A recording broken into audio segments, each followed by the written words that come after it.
고양이 한 마리가 운물에 빠져서 올라오지 못하고 갇혀 있었습니다. 다행히 운물 속에 그 돌 같은 게 조금 튀어나와서 그 돌을 붙들고 버티고 울부짖고 있는 거예요.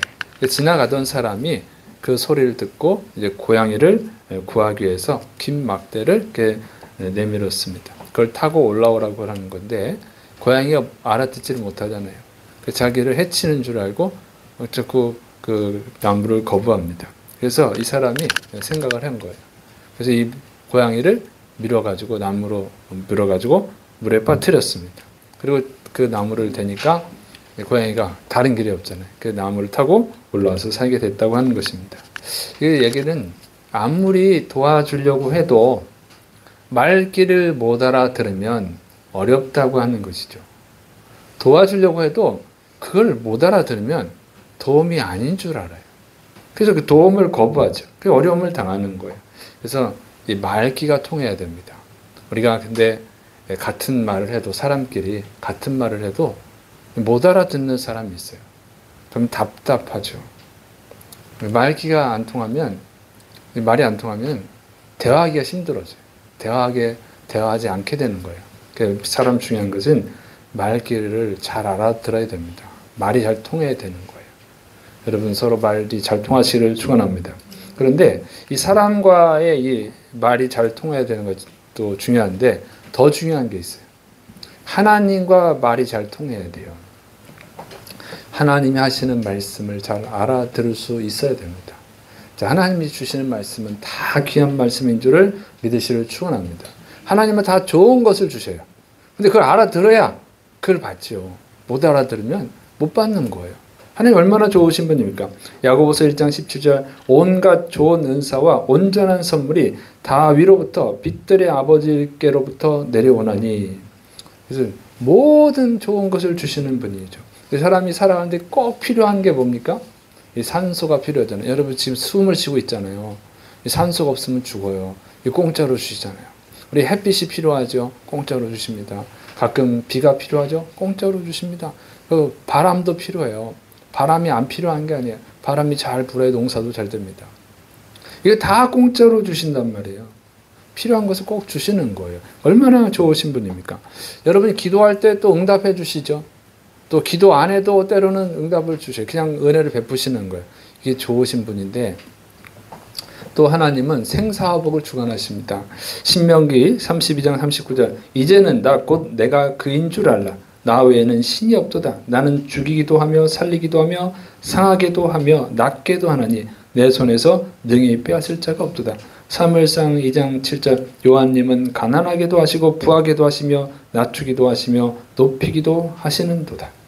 하나님은요 살려주기도 해요. 생명을 주시기도 해요. 또 생명을 빼앗아가기도 하십니다. 또 건강하게도 하시고 병들게도 하셔요. 부자로 만들어 주시기도 하고 가난하게 만들기도 하시는 거예요. 다 하나님이 하시는 일이에요. 그래서 하나님의 은혜 없이는 단 하루도 살아갈 수가 없어요. 여러분 날마다 하나님의 은혜를 받으시기를 축원합니다. 그런데 하나님은 사실은 날마다 은혜를 베풀어 주시는데 그걸 못 알아듣는 거예요. 못 알아들으니까 하나님의 은혜를 받지를 못하는 거예요. 그래서 여러분은 하나님의 말씀을 잘 알아듣기를 축원합니다. 하나님의 말씀을 잘 알아들어야 돼요. 말귀가 통해야 되는 거예요. 여러분 자녀들을 가르쳐 보면 알지만 자녀들한테 아무리 좋은 얘기를 하고 아무리 잘 되게 하려고 얘기를 해도 못 알아들으면 어떻게 해요? 아유 잔소리 우리 엄마 잔소리 그게 잘 될 수가 없어요. 부모님이 나쁜 걸 줘서가 아니라 좋은 걸 주는데 못 알아들으니까 좋은 걸 좋은 것으로 받지를 않는 거예요. 그래서 안 하거든요. 그리고 해서는 안 될 짓을 해. 꼭 해야 될 일을 안 하고 말귀가 안 통해. 그럼 인생이 힘들어지는 거예요. 그래서 여러분 하나님의 말씀을 잘 알아듣는 것이 축복인 줄을 믿으시기를 축원합니다. 오늘 본문은 기드온을 배경으로 하고 있습니다. 이 여호와의 사자, 그러니까 천사예요. 천사가 기드온에게 나타나서 말씀합니다. 큰 용사여 여호와님께서 너와 함께 계신다. 이렇게 말하는 거예요. 여러분 천사가 기드온에게 나타나서 이렇게 말을 한 거예요. 얼마나 이 축복입니까? 얼마나 놀라운 일이에요. 천사를 보신 분 있으신가요? 천사 보신 분 있나요? 한 분도 없네요. 저도 못 봤어요. 여러분, 천사를 보는 게 쉽지 않아요. 하나님의 말씀을 알아듣는 것도 어렵지만 여러분, 천사를 보는 거 쉽지 않아요. 어떤 분은 그 천사를 자주 본다고 그러는데 그건 아마 제 생각에 물론 사실일 수도 있지. 그렇지만 과장이거나 이제 망상이라고 생각해요. 왜냐하면 성경은 1600년 동안 기록한 책이에요. 여기에 사람의 숫자가 얼마나 많이 등장하느냐 셀 수가 없습니다. 모세 시대에 출애굽한 인원이 200만 명에서 300만 명입니다. 그 시대에. 또 이집트를 배경으로 하고 있잖아요. 그럼 이집트에 얼마나 또 많은 사람이 살았겠어요? 그리고 예수님이 오병이어의 기적을 일으키죠. 물고기 2마리, 보리빵 5개로 남자만 계산할 때 5,000명을 먹였어요. 여자와 아이들 합치면 15,000명, 20,000명도 될 거예요. 그렇게 많은 사람이 있습니다. 그런데 1600년 동안 그럼 얼마나 많은 사람이 있었겠어요? 상상할 수도 없어요. 또 노아 시대 때 홍수로 심판하셨잖아요. 그때 노아와 가족 8명 빼고 다 죽었어요. 다 엑스트라로 등장하는 사람이에요. 그 사람들이 몇 명이죠? 모르죠. 수십억 명인지 수천억 명인지 알 수가 없어요. 굉장히 많은 사람이 나옵니다. 그런데 이 천사를 본 사람들이 몇 명일까요? 여기 성경에 그렇게 숫자가 많이 나오지 사람이 많지만 대략 그래도 이름이 기록된 사람 한 3,000명 정도가 기록이 되어 있어요. 근데 중복으로 되어 있기 때문에 대략인 거예요. 정확히는 알 수가 없어요. 그냥 3,000명 정도가 이제 기록이 되어 있는데 그 중에 천사를 본 사람들 하면 몇 명이냐면 몇 명일 것 같아요? 그 예수님이 승천하실 때 천사들이 제자들한테 말했죠. 그때 500명이 같이 봤어요. 천사를 500명이 봤습니다. 그 사람들 빼고 하면 대략 한 100명 정도가 천사를 본 것으로 보입니다. 그러니까 1600년 동안에 정말 엄청나게 모세 때부터 계산했을 때예요. 노아 때부터 하면 더 많고 모세 때부터 계산만 하더라도 1600년 동안에 정말 수십억, 수백억 명이 있었을 텐데 그 중에서 천사를 본 사람은 한 100명 정도다 하는 거죠. 그러니까 뭐 날마다 천사를 본다, 자주 본다 그러면 망상에 빠져 있구나 이렇게 생각하는 게 거의 맞을 겁니다. 자, 그러니까 이건 정말로 대단히 기쁜 일 아니에요? 천사가 나타난 거예요. 내 평생에 천사를 한번 볼 수 있을지 모르겠네. 여러분, 그 얼마나 참 기쁜 일입니까? 그런데 기드온의 대답이 반응이 아주 의외입니다. 사사기 6장 13절 기드온이 그에게 대답하되 오 나의 주여 여호와님께서 우리와 함께 계시면 어찌하여 이 모든 일이 우리에게 일어났나이까? 또 우리 조상들이 일찍이 우리에게 이르기를 여호와님께서 우리를 애굽에서 올라오게 하신 것이 아니냐 한 그 모든 이적이 어디 있나이까? 이제 여호와님께서 우리를 버리사 미디안의 손에 우리를 넘겨주셨나이다 하니 기드온의 반응이 뭡니까? 하나님이 우리와 함께 하신다면 우리가 왜 미디안에게 이런 고통, 압제를 당해야 합니까? 이렇게 말하는 거예요. 출애굽 시대에 하나님이 많은 기적을 행해서 우리 조상들을 이집트에서 탈출시켜서 이 가나안 땅으로 올라오게 하셨다고 하는데 왜 그러면 지금은 그런 이적을 행하지 않습니까? 그리고 결론적으로 말하죠. 우리가 미디안에게 이런 고통을 당하는 것은 하나님이 우리와 함께하지 않는 것이 아닙니까? 하나님이 우리를 미디안 족속에 넘긴 거 아닙니까? 굉장히 이 부정적으로 반응하는 거예요. 천사의 말을 믿지 않는 거예요. 불평을 쏟아내는 거예요. 불만이 지금 가득해요. 기드온이. 왜요? 하나님이 은혜를 베풀지 않고 있다고 그렇게 생각하기 때문에 그래요. 하나님이 무슨 우리에게 은혜를 베푸셨다는 거예요, 도대체. 하나님이 언제 나와 함께 하고 계신다는 거예요. 지금 화가 나 있는 거예요. 왜 그렇습니까? 그 당시 상황이 그래요. 이스라엘은 이 주변에 있는 이방 민족들에게 많은데 박해를 받잖아요. 특히 이제 이 당시는 기드온 시대 때는 미디안 족속에게 핍박을 받았어요. 미디안이 쳐들어와 가지고 이 이스라엘 사람들이 농사를 지어서 그 추수할 쯤 되면 다 뺏어가, 다 약탈해가. 소가 양이 이제 잘 키워서 먹을 만한큼 되면 다 뺏어가는 거예요. 그러니까 이스라엘 백성들은 항상 가난해요. 배가 고픈 거예요. 굶주리는 거예요. 그래서 이 미디안 족속들 때문에 어떤 사람들은 짐승처럼 산 속에서 들어가 살고 그다음에 동굴 속에서 사는 것입니다. 산에서 동굴에 사는 게 얼마나 힘들어요. 얼마나 고통스러워요. 거기서 사는 거야. 미디안한테 뺏기느니 거기서 살겠다. 지금 이런 상황입니다. 이런 상황인데 하나님이 함께 하신다고요? 말이 되는 소리를 하세요. 지금 이러는 거죠. 그러니까 그걸 받아들이지 않고 불평을 쏟아내는 거예요. 자, 기드온은 하나님이 은혜를 베풀지 않는다. 하나님이 함께 하지 않는다. 이렇게 생각하고 있는 거예요. 자, 이렇게 불평을 쏟아내면 보통 하나님 책망을 하죠.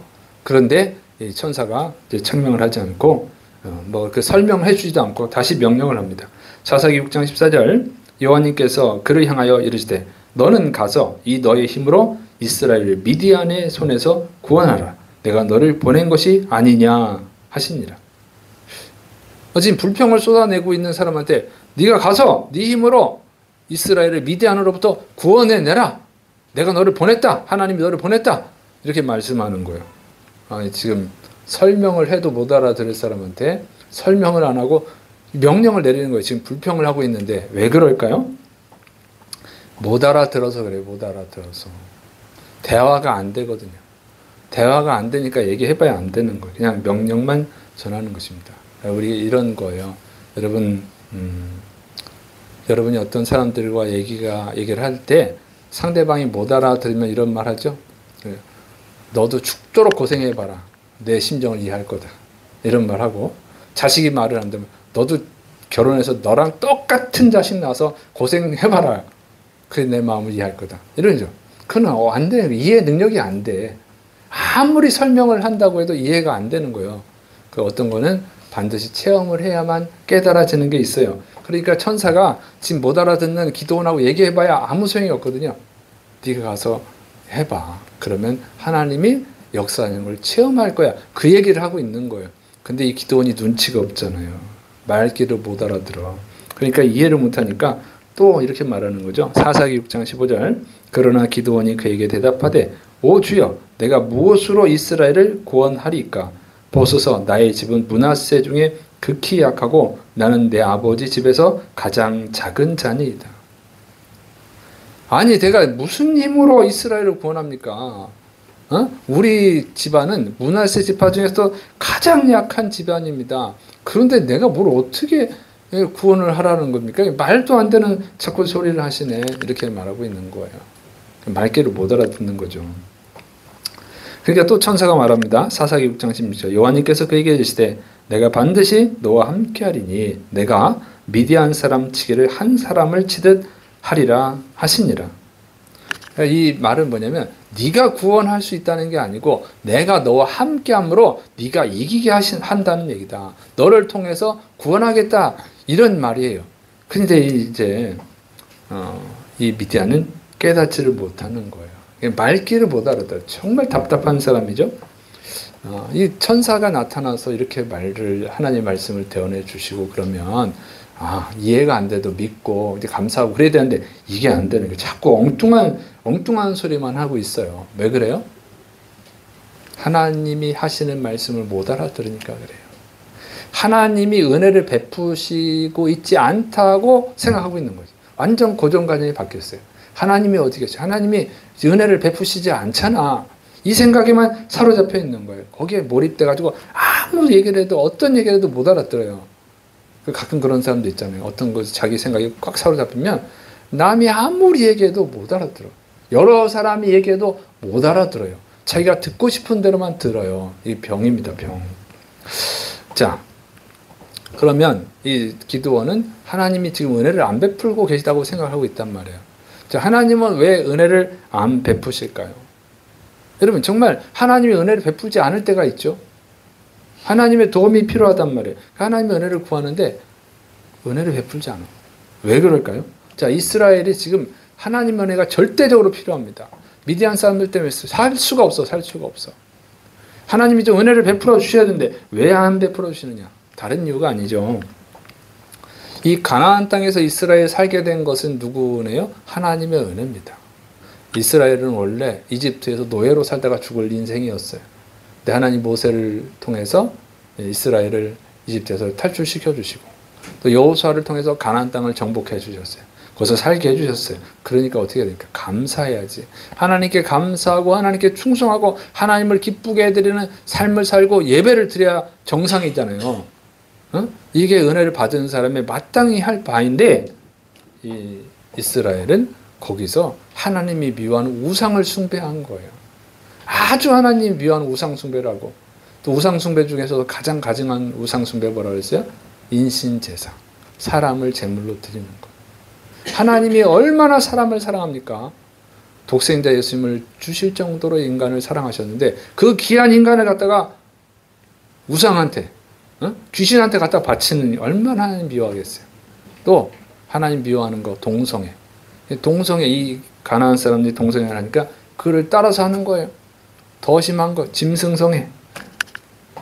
짐승과 성관계를 하는 동물, 남자끼리 여자끼리 또 동물하고 못된 짓만 하는 거예요.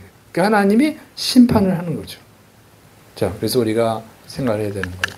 하나님의 은혜가 간절히 필요해서 은혜를 구할 때 하나님이 응답을 하시지 않으면 보통 하나님의 은혜가 필요할 때 여러분 기도하시잖아요.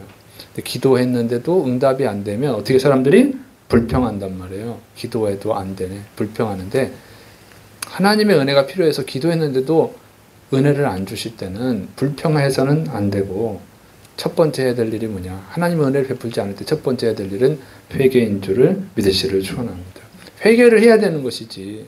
왜 하나님의 은혜를 안 주시겠어요? 독생자까지 주신 하나님이 인간을 사랑하신 하나님이 어떻게 은혜를 안 주시겠어요? 안 줘야 될 이유가 있어서 그런 거지. 응? 그러니까 회개를 해야 되는 거예요. 하나님의 내가 나 자신을 점검해보고 내가 하나님 앞에 죄 지은 게 뭔가 그걸 점검하고 회개해야 될 줄을 믿으시기 바랍니다. 그러니까 하나님이 은혜를 베푸시지 않는 게 그게 하나님이 말씀하시는 방법이에요. 하나님이 말씀하실 때 인간의 언어로 말씀하시는 게 아니에요. 그럴 수도 있어요. 하나님이 언어로 말씀하실 수도 있단 말이에요. 그러니까 하나님이 근데 인간에게 말씀하시는 방법은 여러 가지입니다. 어떤 사람들은 자꾸 뭐 하나님의 음성을 자꾸 듣는다고 그래. 매일 듣는다고 하는 사람이 있고 뭐 자주 듣는 사람들 있다고 그러는데 그것도 별로 믿을 수가 없어요. 착각일 수가 있어요. 망상일 수가 있다고. 왜냐하면 성경에 위대한 사람들이 나오죠. 믿음의 사람도 있단 말이에요. 정말 위대한 믿음의 사람들도 성경에서 매일 하나님의 음성을 들은 사람은 한 명도 없어요. 네, 창세기부터 요한계시록을 쭉 보면 그 하나님의 음성을 좀 많이 들은 사람은 누구냐면 예레미야와 에스겔입니다. 네, 여러분 읽어보시면 그래도 많이 들은 사람들이야. 근데 아브라함 같은 믿음의 사람 많이 들은 것 같죠? 근데 75세 때 한 번 나타나시고 85세 때 한 번 나타납니다. 10년에 한 번 나타나셔요. 그럴 때도 있어요. 근데 어떻게 맨날 하나님의 음성을 듣는지 모르겠어. 뭔가 이게 망상 속에서 하는 것 같아요. 말씀 안 하신다는 건 아니에요. 저도 딱 한 번 들었어요. 하나님이 진짜 인간의 언어로 말씀하시는 걸 들었습니다. 그런데 그것은 하나님이 자주 쓰는 방법이 아니에요. 하나님은 여러 방법으로 말씀하십니다. 자, 보면 오늘 본문은 천사를 통해서 말씀하시죠. 또 선지자를 통해서 말씀하시고 주의 종을 통해서 설교로 또 말씀하시고 성경을 읽을 때 거기 보통 때와 다르게 하나님 말씀하시는 걸 좀 느껴질 때가 있어요. 성경으로도 말씀하시고 꿈으로도 말씀하시고 환상으로도 말씀하십니다. 또 자연 현상으로도 말씀하세요. 그래서 이 불로도 또 번개로도 또 태풍으로도 이 비로도 말씀하시고 3년 동안 비가 안 내려오게 하시고 그게 하나님 말씀하시는 거예요. 유라굴로 그 광풍을 만나게 하시고 이게 다 하나님이 말씀하시는 거죠. 또 전염병으로도 말씀하시고 또 기근으로도 말씀하시고 전쟁으로도 말씀하시는 거예요. 이렇게 하나님이 말씀하시는 방법은 다양합니다. 그러니까 지금 이 상황은 어떤 상황이에요? 이스라엘이 미디안 족속에게 심각한 고통을 당하고 있단 말이에요. 그게 말씀하고 계신 거예요. 니네 죄 때문이다. 회개하라. 회개하라고 말씀하시는 거예요. 근데 그걸 못 알아듣고 있는 거예요. 기드온이. 못 알아듣으니까 자꾸 원망 불평만 하는 거죠. 하나님이 말씀하시는 건데. 그래서 여러분이 성경을 잘 읽으시고 성경 말씀을 잘 배워야 될 줄을 믿으시기 바랍니다. 하나님이 어떻게 말씀하신지 모르니까 하나님이 말씀을 안 하시네요. 기도를 해도 말씀을 안 하시네요. 자꾸 인간의 언어로만 들으려니까 뭐 환상으로 계시로만 들으려니까 못 듣는 거예요. 여러분이 듣고 싶은 대로 하나님이 들려주시는 분이 아닙니다. 하나님은 주인이고 우리는 종이에요. 믿습니까? 하나님이 들려주고 싶은 대로 들려주시고 우리는 그걸 잘 알아들어야 돼요. 그렇게 잘 배워야지. 말씀을 잘 배워야 어떻게 말씀하시는지 알 수 있는 거죠. 이제 기도는 잘 모르는 거예요. 자, 그런데 특이한 것은 이렇게 말귀를 못 알아듣는 이 기도원에게 하나님이 나타나시고 기도원을 선택하셨다는 거예요. 이게 놀랍지 않습니까? 왜 기도원을 선택하셨을까요?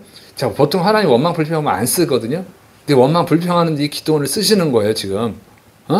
말귀도 못 알아듣는 이 기도원에게 은혜를 베푸시는 거예요. 왜 그렇죠? 그럼 하나님이 쓰시는 조건이 뭔가요? 딱 떠오르는 게 뭐예요?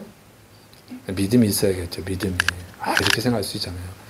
자, 믿음이 있어야 하는 것은 맞지만 믿음이 절대적이지는 않습니다. 기도원은 믿음이 없어요. 이 사람 보면. 여러분이 이제 오늘 설교 끝나고 집에 가서 꼭 읽어보세요. 이 기도원을 잘 보면 믿음이 진짜 없는 사람이다 하는 걸 알 수 있습니다. 자, 믿음이 있어야 하나님 쓰신다. 이것은 믿음에 대해 환상을 갖고 있는 거예요. 하나님이 믿음이 있는 사람을 쓰시지만 그렇다고 믿음이 없다고 안 쓰시진 않아요. 왜 그러냐면 인간의 믿음이라고 하는 것이 별거 없어요. 예수님 말씀하시죠. 겨자씨 하나일 만한 믿음만 있으면 산을 바다로 옮긴다 그랬어요. 산을 바다로 옮기는 사람 봤습니까? 저는 못 봤어요. 그러니까 믿음이 별거 아니에요, 여러분. 겨자씨가 들깨 보셨어요? 들깨? 들깨만 해요. 그냥 들깨만 해요. 들깨 씨앗 많았다고.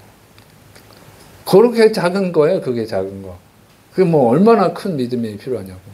믿음이 도토리 키재기입니다. 아브라함이 믿음의 조상이죠. 그러니까 엄청나게 믿음이 좋은 것 같지만 하나님이 아브라함에게 가나안 땅으로 가라고 그래서 갔어요. 거기까지. 그 정도 가는 믿음은 됐는데 하나님이 주신 땅에서 잘 살아야 되잖아요. 거기에 기근이 오니까 이집트로 도망가요. 피신을 하는 거예요. 그 믿음이 없어.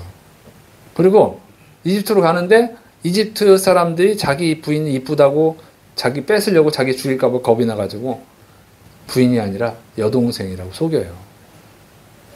그래서 데려갔어. 바로가 이집트 왕이 부인 삼으려고. 그럼 말을 해야 되잖아. 아유 죄송합니다. 이게 내 부인이라고. 근데 그 말을 못해요. 죽을까 봐. 그러니까 하나님이 보호해 줄 거라는 믿음이 없는 거예요. 기근으로부터 또 이집트 왕으로부터 하나님이 자기를 지켜줄 거라는 믿음이 없으니까 이렇게 도망가고 거짓말하고 그러잖아요. 그 믿음 별거 아니에요. 그런데 이제 진짜 믿음의 사람이 된 것은 하나님이 계속 은혜를 베풀어서 이제 나중에 믿음의 사람이 된 것이죠. 그러니까 뭐 아브라함이 엄청난 믿음을 가져서 하나님 부르신 것처럼 생각하는 것은 착각입니다. 자, 그리고 믿음이 있다고 해서 또 쓰는 건 아니에요. 예수님께서 가장 큰 믿음을 가진 사람이라고 칭찬해 준 사람이 누군가요? 누군지 아십니까? 저기 로마 백부장이 자기의 병든 하인을 고쳐달라고 예수님께 와서 부탁을 하죠. 예수님이 가서 고쳐줄게 그랬더니 우리 집에 오지 마세요. 저는 예수님을 감당할 수가 없어요. 예수님 말씀만 하셔도 나을 줄 믿습니다. 그때 예수님 뭐라고 그러냐면 마태복음 8장 10절 예수님께서 들으시고 놀랍게 여겨 따르는 자들에게 이르시되 내가 진실로 너에게 이르노니 이스라엘 중 아무에게서도 이만한 믿음을 보지 못하였노라. 이스라엘 사람들 중에서도 어떤 사람도 이렇게 큰 믿음을 가진 사람을 본 적이 없다. 이 로마 백부장 이방인이잖아요. 이방인이 이스라엘 모든 사람들 중에서도 가장 믿음이 좋대요. 그러면 예수님을 따라다니는 12제자는 뭐가 되나요? 믿음 없는 사람이 되는 거죠. 그 실제로 믿음이 없잖아요. 풍랑을 만났을 때 막 예수님 살려주세요 했더니 왜 이렇게 믿음이 없느냐.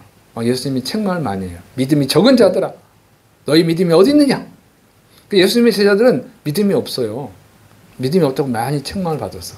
그런데 누구를 제자로 썼어요? 믿음 좋은 로마 백부장을 쓴 게 아니고 믿음이 없는 제자들을 쓴 거예요. 그래서 너무 믿음의 환상을 갖지 마세요. 엄청나게 뭐 믿음 있는 사람 별로 없습니다. 성경에 산을 옮길 정도의 믿음을 가진 사람은 엘리야 선지자 하늘로 올라갔잖아요. 그 사람 믿고, 또 여호수아 해를 멈추고 가나안 땅을 정복하고, 모세 이집트에서 출애굽시키고, 뭐 이런 정도 있어요. 다윗 골리앗을 쓰러뜨리고. 그 정도 믿음을 가진 사람 많지 않잖아요. 그러니까 다 그만해. 옆에 사람 믿음이 커봐야 별거 없습니다. 그러니까 교만하지 말고, 믿음 없는 것도 이러지 말고, 다 믿음 없으니까. 하나님의 은혜를 받으시는 사람들 되시를 축원합니다. 그럼 하나님 어떤 사람을 쓰셨느냐? 자, 베드로가요 믿음이 없어요. 응? 베드로가 믿음이 없잖아. 예수님도 부인하고 도망가고 그랬던 사람인데 왜 베드로를 썼을까요? 베드로를 예수님이 쫙 부르실 때 어떻게 했어요? 베드로를 부를 때 어떤 상황이었냐면, 베드로가 밤새 고기를 잡았는데 한 마리도 못 잡았어. 그러면 그만두고 와야지. 멍청하게. 오늘은 운수가 없는 날인가. 보통 사람이 그래. 관두는데 밤새 한 마리도 못 잡았는데 아침이 밝을 때까지 고기를 잡은 거예요. 결과적으로 못 잡았어. 그런데 예수님은 그 베드로를 쓰신 거예요. 그럼 베드로는 밤새 고기도 못 잡는데 왜 고기를 잡으려고 했을까요?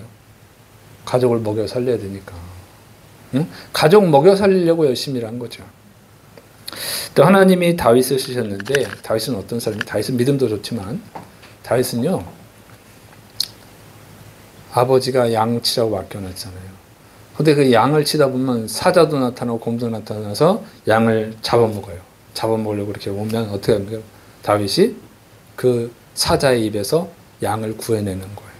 자기에게 맡겨주신 책임을 감당하는 거예요. 사자한테 물려 죽을 수도 있고 곰한테 찢겨 죽을 수도 있어요. 그런데 아버지가 내 양을 맡겨줬으니까, 양을 맡겨줬으니까 그걸 내가 책임을 다해야지. 그래서 목숨을 걸고 싸운 거예요. 그러니 하나님이 감동을 받는 거죠. 그래서 이 책임감이 강한 사람을 쓴 줄을 믿으시기를 축원합니다. 자, 그러면 기도원은 어떤 사람이겠어요? 믿음 없는 사람이야. 이거 믿음 없고. 그럼 뭐가 있어야 돼? 그럼 책임감이 있어야지. 지금 순서가 그렇잖아요. 책임감이 강한 사람이에요. 책임감이 강한 사람이라는 것을 어떻게 할 수 있냐? 자, 사사기 6장 11절 같이 읽겠습니다. 사사기 6장 11절. 여호와님의 사자가 아비에셀 사람 요아스에게 속한 오브라에 이르러 상수리 나무 아래에 앉으니라. 마침 요아스의 아들 기드온이 미디안 사람에게 알리지 아니하려 하여 밀을 포도주 틀에서 타작하더니. 자, 이 포도주 틀에서는 포도주를 짜는 거예요.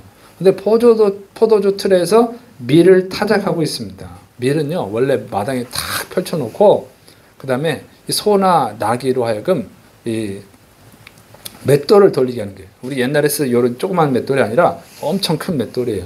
그걸 이제 소나 나귀가 돌리게 해요. 그러면서 타작을 하거든요. 땅이 넓어야지. 그래야지 타작을 하지. 근데 지금 이 포도주 틀에서 포도주 틀 한번 크기마다 다 다른데 어쨌든 좁은 데서 이 포도주 틀에서 이 타작을 하고 있는 겁니다. 왜 그러냐면 미디안 사람들이 다 약탈해 가거든요. 그러니까 걸리면 식량을 뺏길 거란 말이죠. 그러니까 이제 숨어서 하는 거예요. 근데 숨어서 하더라도 걸리면 죽어요. 죽이고 식량을 뺏어갈 거야. 그지 목숨을 걸고 지금 하고 있는 거예요. 불편한데 좁은 데서 불편하게 소나 나귀를 굴릴 수 없으니까 아마 손으로 했겠죠. 손으로. 응? 그러니까 얼마나 시간이 오래 걸리고 얼마나 불편해요. 그러다 또 걸리면 죽으니까 얼마나 불안해. 근데 그걸 하고 있어요. 다른 사람도 안 하는데. 응? 기도는 하고 있는 거예요. 왜 하죠? 가족을 먹여 살려야 되니까. 그러니까 이 사람은 책임감이 강한 사람이에요. 응? 내 한 몸 희생해서 우리 가족을 먹여 살려야지. 하나님이 그 사람을 쓴 거예요. 하나님은 책임감이 강한 사람을 사용하시는 줄을 믿으시기를 축원합니다. 책임감이 없는 사람들 안 써요. 여러분 가족이 있으면 가족을 먹여 살리기 위해서 열심히 일해야 돼요. 그런 사람 하나님이 쓰시는 거예요. 데살로니가 후서 3장 10절 12절 우리가 너희와 함께 있을 때에도 너희에게 명하기를 누구든지 일하기 싫어하거든 먹지도 말게 하라 하였더니 우리가 들은즉 너희 가운데 게으르게 행하여 도무지 일하지 아니하고 이를 만들기만 하는 자들이 있다니 이런 자들에게 우리가 명하고 주 예수 그리스도 안에서 권하기를 조용히 일하여 자기 양식을 먹으라 하노라. 디모데전서 5장 8절 누구든지 자기 친족 특히 자기 가족을 돌보지 아니하면 믿음을 배반한 자요 불신자보다 더 악한 자니라. 자기 가족을 책임지지 않는 사람은요 불신자보다 악하답니다. 자기 믿음 좋다고 자기 아무리 믿음 좋다고 해봐야 너는 불신자보다 악한 자다. 이게 하나님의 평가예요. 구원받을 수 있을까요? 자기 믿음으로 구원받는 것이 아니에요. 하나님이 인정하는 믿음으로 구원받는 겁니다. 그러니까 책임감이 없으면 안 돼요. 그러니까 하나님 책임감이 없는 사람은 싫어해요. 아주 싫어해요. 그래서 여러분 자기 가족을 잘 돌보셔야 됩니다. 응? 자기 가족을 잘 먹여 살리기 위해서 열심히 일하고 저축하고 그래야 돼요. 왜냐면 결혼했으면 자녀를 낳았으면 자녀의 미래를 열어줘야 될 거 아니에요. 그러니까 열심히 일하고 저축해야 됩니다. 그냥 자기 쓰기 바빠가지고 돈 버는 대로 막 써버리고 사치스럽고 그러면 그 하나님 싫어요. 그 사람은. 또 부모님이 계시면 부모님의 은혜를 생각을 해서 은혜를 갚을 생각을 해야 돼요. 열심히 저축하세요. 열심히 일해서 저축하라고. 이제 부모님이 일할 수 없는 나이가 오니까 수입을 얻을 수 없는 나이가 되면 누구 덕으로 살아야 됩니까? 이제 자식 덕으로 살아야지. 그러니까 부모님을 잘 효도할 준비를 하셔야 돼. 그런데 그냥 내가 쓴 돈 내 돈이야. 내 마음대로 살 거야. 이렇게 하고 자기 사치스럽게 살고 뭐 먹고 놀러 다니고 좋아하는 그런 사람은 하나님이 싫어합니다. 아무리 믿음이 있다고 그래봐야 그건 자기 믿음이야. 자기 믿음이지 하나님 인정하는 믿음이 아니에요. 응? 그런 사람은 안 쓰셔. 좀 믿음이 부족하더라도 정말 책임을 다하는 사람, 응? 자기 자녀에 대한 책임을 다하고 자기 부모님께 대한 책임을 다하고 자기 인생에 대한 책임을 다하는 사람을 하나님이 사랑하시고 그 사람을 쓰시는 겁니다. 믿습니까? 그 믿음은 하나님의 은혜를 역사하시면 믿음이 생기는 거예요. 이 믿음 없는 기도원이 그래서 불평만 하던 기도원이 하나님이 시키는 일을 하니까 이 책임감이 강하니까 하나님이 일을 시키면 또 열심히 하잖아요. 그랬더니 기적을 체험하고 나중에 어떻게 합니까? 300명으로 미디안 군대 약 17만 5천 다 물리치는 놀라운 정말 해를 그 산을 옮기는 믿음의 사람이 되어진 줄을 믿으시기를 축원합니다. 여러분 믿음 별거 아니에요. 우리 겨자씨만한 믿음밖에 안 돼요. 그러니까 믿음이 또 중요하지만 그 중요한 게 아니고 우리 인간이 하나님의 은혜가 임하지 않을 때 두 번째 해야 되는 것은 자기에게 맡겨진 일에 책임을 다하는 것인 줄을 믿으시기를 축원합니다. 여러분의 삶에 주어진 책임을 잘 하셔야 돼요. 가정에서 가정에게 맡겨진 일을 잘 하시고 직장에서도 자기가 맡은 일을 잘 하셔야 됩니다. 믿습니까? 인정받아야 돼요. 인정받을 정도로 잘 하셔야 돼요. 아, 이 사람한테 맡겨놓으니까 정말 책임감 있게 일을 잘하네. 그리고 인정을 받아야 그래 하나님께 인정받을 수 있는 겁니다. 그 직장에서 일하는데 저 예수 믿는 사람이 저렇게 일을 엉터리로 해. 이런 얘기 들으면 하나님이 싫어해요. 그 하나님이 그 사람한테 은혜를 안 주신다고. 학생은 학교에서 열심히 공부하셔야 돼요. 성적이 뭐 안 나와도 그건 상관없어요. 어쩔 수가 없잖아요. 성적은. IQ가 좋은 사람하고 IQ 나쁜 사람이 어떻게 똑같은 성적이 나오겠어요. 그러나 최선을 다하는 모습을 보여야지. 하나님은 그런 사람을 쓰는 겁니다. 믿습니까? 그러니까 예수님의 제자들을 보면 믿음도 없지만 그러나 책임감이 강해요. 책임감이 강한 사람을 쓰시고 그 책임감 강한 사람들이 자꾸 은혜를 베푸셔서 그들을 믿음의 사람으로 만드셔서 위대한 역사를 이루신 줄을 믿으시기를 축원합니다. 그래서 오늘 설교 뭐예요? 하나님의 은혜가 없을 때 먼저 해야 되고 회개하고 두 번째는 나에게 맡겨준 일, 가정에서 맡겨준 일, 교회에서 맡겨준 일, 직장에서 맡겨준 일, 어쨌든 자기에게 맡겨준 일들을 최선을 다해서 하시기를 축원합니다. 주님께서 여러분을 기도원처럼 부르시고 사용하실 줄로 믿습니다. 기도하겠습니다. 사랑이 많으신 하나님 아버지, 우리에게 주님의 음성을 알아들을 수 있는 귀를 열어 주옵소서. 하나님의 말씀을 알아듣는 믿음의 사람 될 수 있도록 붙들어 주옵소서. 또 하나님 회개할 줄 알고 자기에 맡겨준 일에 최선을 다하는 충성된 사람들이 되게 하여 주옵소서. 주님께서 은혜로 함께 하실 줄로 믿습니다. 예수님의 이름으로 기도드립니다.